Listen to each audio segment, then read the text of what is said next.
people, I'm Murenge Clara and welcome to the Memories Media. In case you are new here, kindly don't forget to subscribe, like, share and comment. And for the returning subscribers, asanteni sana guys for tuning in once again to support what we do. Today, nataka tuongelee vitu viwili ambavyo tumekuwa tukivisikia, tumekuwa tukiviona vikifanyika, especially kwa watu wa Coast. Vitu hivi ni, cha kwanza ni Chirwa na cha pili ni Vithio. Sasa Chirwa, if I may explain the little knowledge that I have, Chirwa ni wakati mama ni mjamzito, alafu yule mzee ama yule bwana hata tulia, I mean ataanza kuwa na affair na watu wengine nje.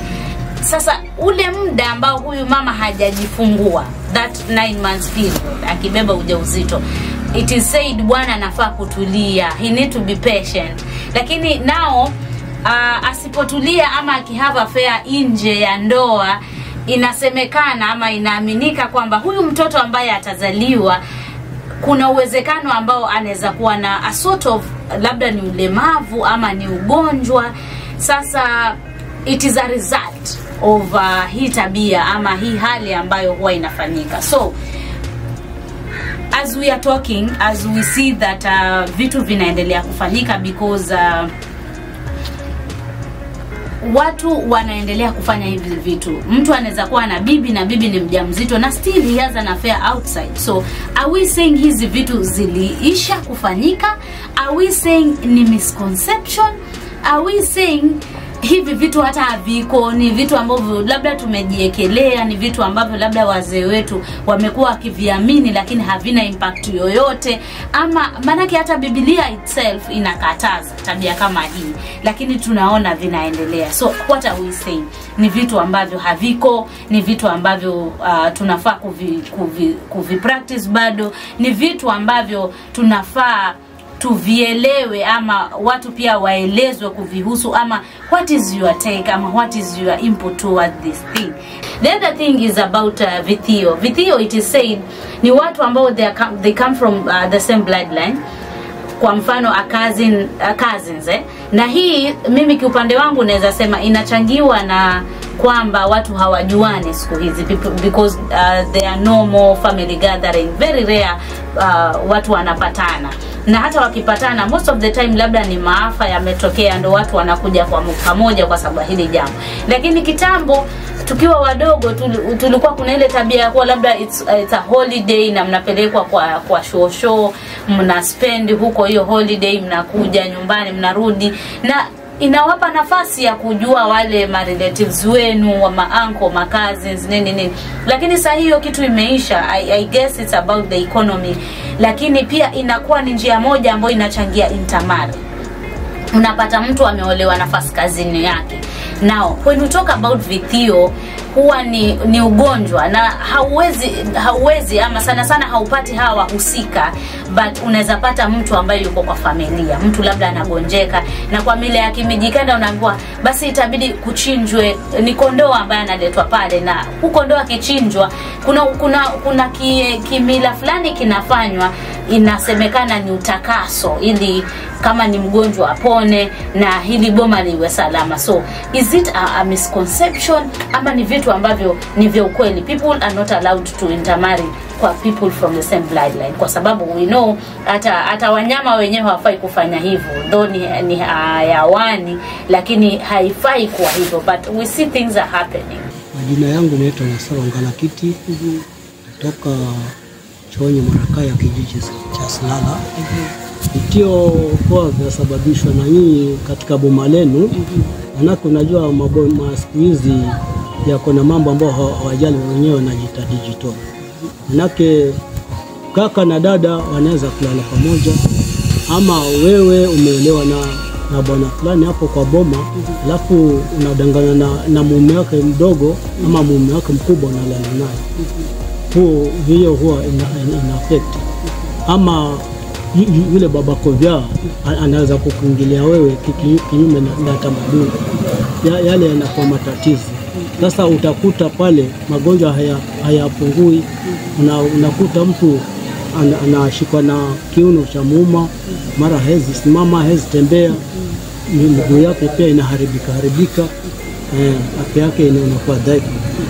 Tumeweza pia kukutana, nina bahati iliyoje nakwambia, nimeweza kukutana na twins ambao kama mnavyoona umri wenyewe umekubali, alafu inapendeza sana, manake nimewaona wenyewe nikajua hawa basi watakuwa ni twins, na kama si twins basi kuna baba wa mmoja wao alifanya ile kitu, lakini tukapata kujua kuwa hawa ni mapacha.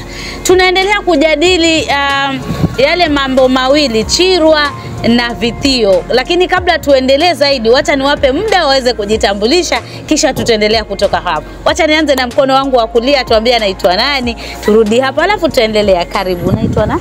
Naitwa Brash Saidi Shabani. Okay. Na wewe? Umari Saidi Shabani. Nyinyi wakazi wa wapi? Hapa Kilifi. Sasa leo nataka tujadiliane kuhusu Chirwa na Vithio. Labda mtuelezee Chirwa ni nini? Kwa ufahamu wako, Chirwa ni nini? Chirwa wanavyosema ni kwamba ni vile kuwa kumchira mtoto kama waifu azaa tuseme. Alafu sasa kabla hajamaliza 40 au nini, wewe ukatoka nje. Na mwanamke mwingine, mume akatoka nje na mwanamke mwingine. Sasa akija akimshika yule mtoto ndo wapatwa na Chirwa wanavyoita wenyewe. Okay. Na labda niulize huku, je, ufahamu wako wa Chirwa ni kama huu ama una maoni tofauti? Ni kama hivyo. Ni kama hivyo. Na hivi Vithio ni nini? Vithio ni ndugu, wasema kwa ni ndugu kuingia mahali pamoja. Ndugu wa vipi? Na huyu tuna mke mmoja kama hivi, wewe sisi sote, mimi naja, huyu naye waje. Unaona? Sasa ndio hiyo sasa. Na hii ya kuwa kwa mfano uoe ama uolewe na labda mtoto wa shangazi ama mtoto wa mjomba ama mtoto wa babako mdogo, ndo inaleta ile sasa Vithio, ni ukweli ama maoni yako ni yapi? Hiyo si ukweli, si ukweli. Hiyo hata mimi kama nakwambia hivyo, mimi mwenyewe mtoto wa wife wangu, mtoto wa nini na uncle yangu. Na wewe, huyu amesema mkewe ni mtoto wa mjombake. Hata mimi mtoto wa mjombangu. Na hii hali nyinyi je, kumekuwa na shida labda pengine mmeona watoto wamekuwa mdomo leta moja? Hakuna mdomo leta moja. Wala hakuna ati anatoka zezeta hivi sijui vunjika vile. Kama kiweta ama nini vile, ama kwa na manyuta manini, hakuna kitu kama hiyo. Hakuna kitu kama hiyo. Huwa ni believing ya watu. Okay. Hiyo ni believing. Kwa hivyo kwa mtazamo wako wewe unaona hii Vithio ama Chirwa ni mila, ni tamaduni, ni itikadi ama tunaweza semaje? Hizo ni itikadi. Okay. Itikadi. Kwa hivyo mnasema nyinyi mlioa watoto wa wajomba zetu. Na mambo yako sambamba kabisa. Hakuna wasiwasi wote. Kila mtu ako sawa, ako na afya zake na hakuna shida ambayo imetokea. Hakuna.